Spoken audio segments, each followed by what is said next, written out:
Hi hello ಎಲ್ಲರಿಗೂ welcome back to our channel. ಎಲ್ಲರೂ ಹೇಗಿದ್ದೀರಾ, ಆರಾಮಾಗಿದ್ದೀರಾ ಅಂತ ಅನ್ಕೋತಿದ್ದೀನಿ. ಈಗ ವಿಡಿಯೋಗೆ ಹೋಗೋಣ. ಇವತ್ತಿನ ರೆಸಿಪಿ ಬಂದು ಎಣ್ಣೆಗಾಯಿ ಮತ್ತು ಅಕ್ಕಿ ರೊಟ್ಟಿ.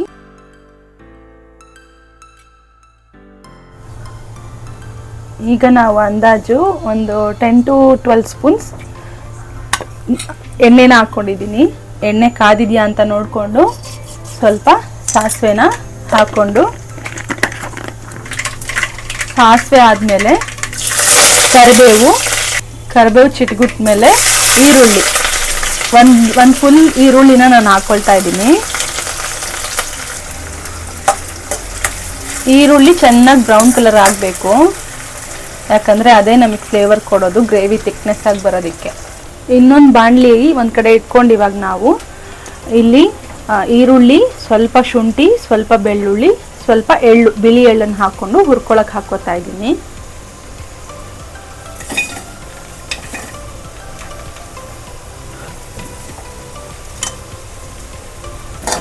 ಒಂದು ಸ್ವಲ್ಪ ಬಾಡಿಸ್ಕೊಳ್ಳೋಕ್ಕೆ ಎಣ್ಣೆ ಹಾಕ್ಕೊಂಡಿದ್ದೀನಿ, 1/2 ಟೇಬಲ್ ಸ್ಪೂನು. ಇದು ಸ್ವಲ್ಪ ಬ್ರೌನಿಷ್ ಆಗಲಿ, ಯಾಕಂದರೆ ಹಸಿ ವಾಸನೆ ಹೋಗಬೇಕು ಅನ್ನೋದಕ್ಕಾಗಷ್ಟೇ. ನೋಡಿ ಬ್ರೌನ್ ಆಗ್ತಿದೆಯಲ್ಲ ಸೈಡಲ್ಲೆಲ್ಲ, ಅದೇ ರೀತಿ ಫುಲ್ಲು ಬ್ರೌನ್ ಆಗಬೇಕು. ಹಂಗನ ಹಾಕ್ಕೊಂಡಿದ್ದೀವಿ. ನಾನು ಆಲ್ರೆಡಿ ಕಡಲೆ ಬೀಜನ ಹುರಿದಿಟ್ಕೊಂಡಿದ್ದೀನಿ. ಇದು ಒಂದು ಹಿಡಿ ಆಗೋವಷ್ಟು, ಯಾಕಂದರೆ ಗ್ರೇವಿ ಥಿಕ್ನೆಸ್ ಇದರಲ್ಲೇ ಆಗುತ್ತಲ್ವಾ, ಅದಕ್ಕಾಗಿ.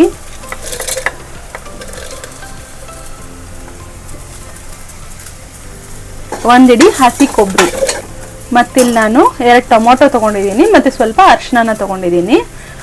2 ಟೇಬಲ್ ಸ್ಪೂನ್ಸ್ ಆಫ್ ಧನಿಯಾ ಪುಡಿ, 1 ಟೇಬಲ್ ಸ್ಪೂನ್ ಆಫ್ ಖಾರದ ಪುಡಿ. ಇದನ್ನೆಲ್ಲ ಹಾಕಿ ನಾವು ಹುರ್ಕೊಳ್ತಿದ್ದೀವಲ್ಲ ಬಾಣಲಿಯಲ್ಲಿ, ಅದನ್ನು ಹಾಕ್ಕೊಂಡು ರುಬ್ಕೋಬೇಕು. ಇವಾಗ ಇದು ಫುಲ್ ಬ್ರೌನ್ ಆಗಿದೆಯಲ್ವಾ, ಇದ್ರೊಳಗಡೆ ನಾವು ಆಲ್ರೆಡಿ ಕಟ್ ಮಾಡಿ ನೀರಲ್ಲಿ ಹಾಕ್ಕೊಂಡಿರುವಂತಹ ಬದನೆಕಾಯಿನ ಹಾಕ್ತಾ ಇದ್ದೀವಿ. ಇದಿಷ್ಟು ಬ್ರೌನ್ ಆಗಿದೆ, ಇದನ್ನ ಇವಾಗ ಆಫ್ ಮಾಡಿಕೊಂಡು ಮಿಕ್ಸಿಗೆ ಹಾಕ್ಕೊಳ್ಳೋಣ.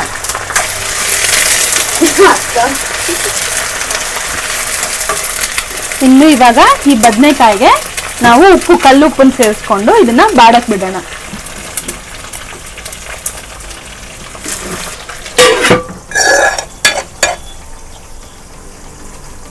ಈಗ ಇದನ್ನ ಫೈನ್ ಪೇಸ್ಟ್ ಮಾಡ್ಕೊಂಡಿದೀವಲ್ಲ, ಇದ್ರ ಜೊತೆಗೆ ಸ್ವಲ್ಪ ಕೊತ್ತಂಬರಿನ ಹಾಕ್ಕೊಂಡು ರುಬ್ಕೋಬೇಕು. ಕೊತ್ತಂಬರಿನ ಹಾಕಿದಷ್ಟು ತುಂಬ ಚೆನ್ನಾಗಿರುತ್ತೆ.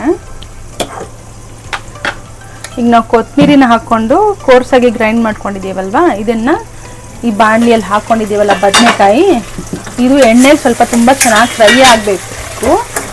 ಆದಮೇಲೆ ನಮಗೆ ಗೊತ್ತಾಗುತ್ತೆ ಅದು ಬ್ರೌನ್ ಕಲರ್ ಆಗಿ ಮುಟ್ಟಿದ್ರೆ ಹೇಗಿರುತ್ತೆ ಅಂತಂದ್ಬಿಟ್ಟು ನೋಡಿಕೊಂಡು ಈ ಮಸಾಲೆನ ಈ ಬಾಣಲಿ ಒಳಗೆ ಹಾಕ್ಕೋಬೇಕು. ಇದನ್ನು ಚೆನ್ನಾಗಿ ಇದ್ರ ಜೊತೆ ಮಿಕ್ಸ್ ಮಾಡಿಕೊಂಡು, ನೋಡಿ ಎಣ್ಣೆ ತೇಲ್ತಾ ಇದೆ, ಇದಕ್ಕೆ ಎಣ್ಣೆ ಇದ್ದಷ್ಟು ತುಂಬ ಚೆನ್ನಾಗಿ ಬರುತ್ತೆ. ಆದಷ್ಟು ನೀರು ಕಮ್ಮಿ ಹಾಕ್ಕೊಂಡು ಇದೇ ಗ್ರೇವಿಯಲ್ಲಿನೇ ನಾವು ಬೇಯಿಸ್ಕೋಬೇಕು. ಇದು ಸ್ವಲ್ಪ ಹೊತ್ತು ಕುದೀಲಿ. ಆಗಲೇ ನಾವು ಉಪ್ಪು ಹಾಕ್ಕೊಂಡಿದ್ದೀವಿ. ಮಸಾಲೆಗೇನು ಇನ್ನೊಂದು ಸ್ವಲ್ಪ ಬೆಂದಾದ್ಮೇಲೆ ಇನ್ನೊಂದು ಸ್ವಲ್ಪ ಹೊತ್ತು ನೋಡಿ ಉಪ್ಪು ಸರಿ ಆಗಲ್ಲ ಅಂತಂದರೆ ಹಾಕ್ಕೊಳ್ಬೋದು. ಈಗ ನಾವಿಲ್ಲಿ ಅಕ್ಕಿ ರೊಟ್ಟಿ ಮಾಡ್ಕೋತಿದ್ದೀವಿ. ಅಕ್ಕಿ ರೊಟ್ಟಿಗೆ ನಾವಿವಾಗ ಅಕ್ಕಿ ಹಿಟ್ಟನ್ನು 1.5 ಬೌಲ್ ಅಷ್ಟು ತೊಗೊಂಡಿದ್ದೀನಿ, ಇಬ್ರಿಗಾಗೋ ಅಷ್ಟು. 1.5 ಸ್ಪೂನ್ ಸಾಲ್ಟು. ಈಗ ನೀವು ನೋಡಿರೋ ಹಾಗೆ ನಾನು ಆಲ್ರೆಡಿ ಚಾಪ್ ಮಾಡಿ ಇಟ್ಕೊಂಡಿದ್ದೀನಲ್ವಾ, ಸಣ್ಣದಾಗಿ ಕಟ್ ಮಾಡಿರುವಂತಹ ಈರುಳ್ಳಿ, ಒಂದು ಈರುಳ್ಳಿ, ಸ್ವಲ್ಪ ಕರಿಬೇವು, ಮೆಣಸಿನ್ಕಾಯಿ ಒಂದು 2ರಿಂದ 3, ನಿಮ್ಮ ಖಾರಕ್ಕೆ ಬೇಕಾದಷ್ಟು ಹಾಕ್ಕೋಬೋದು. ಇನ್ನು ಕೊತ್ತಂಬರಿ, ಇನ್ನು ಸ್ವಲ್ಪ ಸಬ್ಬಕ್ಕಿ ಸೊಪ್ಪು. ಇದನ್ನೆಲ್ಲ ನೀಟಾಗಿ ಕಲಿಸ್ಕೊಂಡು, ಉಪ್ಪೆಲ್ಲ ಹಿಡಿಬೇಕಲ್ಲ ಎಲ್ಲ ಕಡೆ, ಒಂದೇ ಕಡೆ ಆಗದೆ ಇರೋ ಥರ ನೀಟಾಗಿ ಕಲಿಸ್ಕೊಳ್ಳೋಣ. ಎಲ್ಲರೂ ಬಿಸಿನೀರಲ್ಲಿ ಹಾಕಿ ಮಾಡ್ತಾರೆ, ನಮ್ಮಮ್ಮನೂ ಹಾಗೆ ಮಾಡ್ತಾರೆ. ಬಟ್ ನಾನಿಲ್ಲಿ ತಣ್ಣೀರು ಹಾಕ್ಕೊಳ್ತಾ ಇದ್ದೀನಿ. ನೋಡಿ ಹೇಗೆ ಮಾಡ್ತೀನಿ ಅಂತಂದ್ಬಿಟ್ಟು. ಜಾಸ್ತಿ ನೀರು ಹಿಡಿಯಲ್ಲ, ಯಾಕಂದರೆ 1 ಬೌಲ್ ಹಿಟ್ಟಲ್ವಾ, ಅದಕ್ಕಾಗಿ. ಇದನ್ನು ಚೆನ್ನಾಗಿ ಈ ಹದದಲ್ಲಿ ನಾವು ರೊಟ್ಟಿ ತಟ್ಟಬೇಕಾದ್ರೆ ಬಿಟ್ಕೋಬಾರ್ದಲ್ವ, ಅದಕ್ಕಾಗಿ ಈ ಹದದಲ್ಲಿ ನಾವು ಕಲಿಸ್ಕೋಬೇಕು. ನೀರೇ ಬರೀ ಎಣ್ಣೆ ಏನು ಹಾಕ್ಕೊಳಕ್ಕೆ ಹೋಗಬೇಡಿ, ಎಣ್ಣೆ ಏನು ಜಾಸ್ತಿ ಹಿಡಿಯೋದು ಇಲ್ಲ. ಈಗ ನಾನು ಮುಂಚೆನೇ ಹೇಳಿರೋ ಥರ ಬಿಸಿ ನೀರು ಹಾಕಿ ಕುದಿಸ್ದೇನೆ ತಣ್ಣೀರು ಹಾಕ್ಕೊಂಡು ಮಾಡ್ತಿರೋದ್ರಿಂದ ಡೈರೆಕ್ಟ್ ತವಾ ಮೇಲೆ ತಟ್ಕೊತಿದ್ದೀನಿ. ಒಂದು 1/2 ಸ್ಪೂನ್ ಎಣ್ಣೆ ಹಾಕಿ ನೀಟಾಗಿ ತವಾ ಮೇಲೆ ಸವರ್ಬಿಟ್ಟು, ನೆಕ್ಸ್ಟು ನಮ್ಗೆ ಎಷ್ಟು ಬೇಕೋ ಅಷ್ಟು ಹಿಟ್ಟನ್ನು ನೋಡಿಕೊಂಡು ಈ ಥರ ಡೈರೆಕ್ಟಾಗಿ ನಾವು ತವ ಮೇಲೆ ತಟ್ಕೊಳ್ಳೋದು. ನಮ್ಮ ಮನೇಲಿ ತುಂಬ ತೆಳು ಇದ್ರೇ ತಿನ್ನೋದು, ತುಂಬ ದಪ್ಪ ಇದ್ದರೆ ತಿನ್ನಲ್ಲ. ಅಕ್ಕಿ ರೊಟ್ಟಿ ನಾವು ಬರೀ ಅಕ್ಕಿ ಹಿಟ್ಟಿಂದೇ ಮಾಡ್ಕೋತೀವಲ್ಲ, ಆ ಥರ ಮಾಡಿದ್ರೆ ಸ್ವಲ್ಪ ದಪ್ಪ ಓಕೆ, ಬಟ್ ಇದನ್ನು ನಾವು ತೆಳ್ಳಗೆ ಮಾಡ್ಕೊಳ್ಳೋಣ.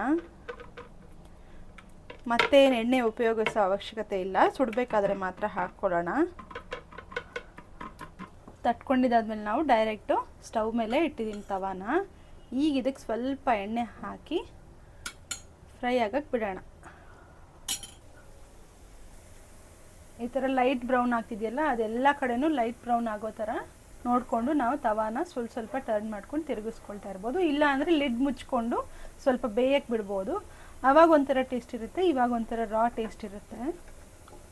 ಈಗ ಇದು ಫ್ರೈ ಆಗಿದೆಯಲ್ವಾ, ಇದನ್ನು ನಾವು ನಿಧಾನಕ್ಕೆ ನೋಡಿ, ನಾವು ಬಿಸಿನೀರು ಹಾಕ್ಕೊಳ್ದೇ ಇದ್ರೂ ತಣ್ಣೀರಲ್ಲಿ ಎಷ್ಟು ಚೆನ್ನಾಗಿ ತೆಳುವಾಗಿ ಕ್ರಿಸ್ಪಿಯಾಗಿರುವಂಥ ಅಕ್ಕಿ ರೊಟ್ಟಿ ಆಗುತ್ತೆ. ಈ ರೀತಿ ತವಾಗ ಒಂಚೂರು ಅಂಟ್ಕೊಳ್ದೇನೆ ನಾವು ಬಿಸಿನೀರು ಹಾಕ್ಕೊಳ್ದೇ ಇದ್ರೂ ತಣ್ಣೀರಲ್ಲಿ ಈ ರೀತಿ ರೊಟ್ಟಿ ಬರುತ್ತೆ. ನೋಡೋಣ ಇದು ಯಾವ ಥರ ಬೆಂದಿದೆ ಅಂತ ಅಂದ್ಬಿಟ್ಟು. ಲೈಟಾಗಿ ಇವಾಗ ನಿಮಗೆ ಕಾಣಿಸ್ತಾ ಇರ್ಬೋದು, ಲೈಟಾಗಿ ಎಣ್ಣೆ ಬಿಟ್ಕೊಳ್ತಾ ಇದೆ. ಇದು ಎಣ್ಣೆ ಬಿಟ್ಕೊಳ್ಳುತ್ತಿರಬೇಕಾದ್ರೆ ನಾವು ಸ್ವಲ್ಪ ಗಾರ್ನಿಷಿಂಗಿಗೆ ಕೊತ್ತಂಬರಿನ ಹಾಕ್ಕೊಳ್ಳೋಣ. ಇನ್ನೊಂದು ಸ್ವಲ್ಪ ಹೊತ್ತು ಬೇಯಕ್ಕೆ ಬಿಡೋಣ. ಬದನೆಕಾಯಿ ಆಲ್ರೆಡಿ ಬೆಂದಿದೆ, ಬಟ್ ಎಣ್ಣೆ ಬಿಟ್ಕೊಂಡಷ್ಟು ಚೆನ್ನಾಗಿರುತ್ತೆ. ಇದಾಗಿತ್ತು ನಮ್ಮ ಎಣ್ಗಾಯಿ ರೆಸಿಪಿ. ಇಷ್ಟ ಆದರೆ ಲೈಕ್ ಮಾಡಿ.